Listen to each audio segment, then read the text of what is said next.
Swing flying. Marlee played in the park every day after school with her Auntie Linda.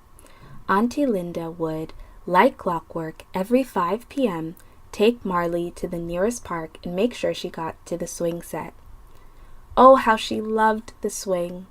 Even though she was now seen as one of the big kids and her legs dangled low, she loved the lift-off, the rising up, and the swing back down.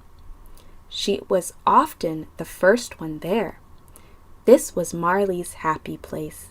She'd swing and swing. Using all her strength, she would drag herself back up each time and then let go. Whoosh! The wind whipped her hair back and a grin made its way to her face. According to Marlee, all was well in the world when she would swing.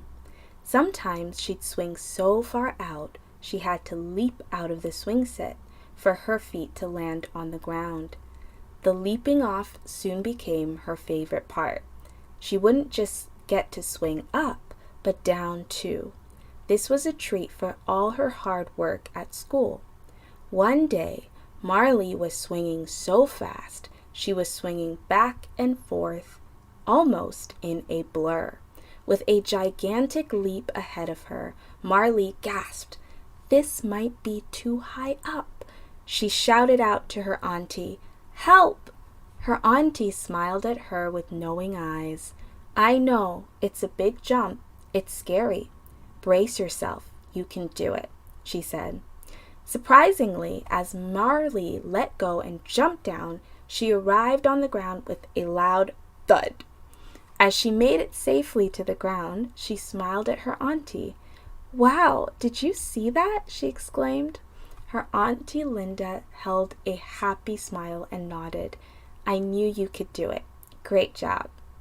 Weeks later, one day, Auntie Linda couldn't go with Marlee to the park, so she asked her big sister to join her instead.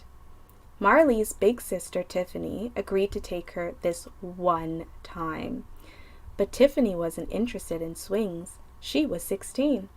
She had a phone to look at and focus on. Lots of bright, shiny things were calling for her attention. Marlee wanted to try her biggest jump yet. Of course, she wished her auntie was there instead of Tiffany, because Auntie Linda would know just what to say. She'd always support Marlee in her big jumps off the swing. Her sister was busy texting as Marlee got ready for her giant leap. She moved back as far as possible. Then she hopped on the swing seat. After hopping on, she let go and the wind brought her down fast. She held her breath in shock and terror that she was too far up. Before she could fully drop again, Marlee closed her eyes and remembered what her auntie said to her. "Brace yourself. You can do it." She jumped off, and even though she knew she did it wrong and she could hit the ground hard, she didn't. Marlee was shocked. How come? She didn't hit the ground at all. She opened her eyes to realize that she was in the air. She was flying. Shocked to her core, she lost her voice. Why was she flying? She felt so light, as though she was floating in the air. It was the strangest thing ever. As soon as Tiffany turned her way, though, Marlee felt the lightness inside of her disappear. She landed immediately on soft grass. Tiffany looked at her with confusion. "Are you okay? That was quite the drop, and you didn't say anything," she checked in. Marlee nodded calmly. "I'm okay, thanks," she said. Marlee was stunned at this newfound gift she had. She told her auntie about it the next time she came with her to go swinging. Her auntie simply laughed it off and told her she was very brave to jump so high, but to be careful not to do that again. So Marlee never jumped that high again, and she didn't fly again. She realized that perhaps someone was protecting her from the fall. She believed she could do it, and she did. This gave her joy to keep on swinging. Thank you for listening and watching this video. If you've enjoyed it, please like and subscribe.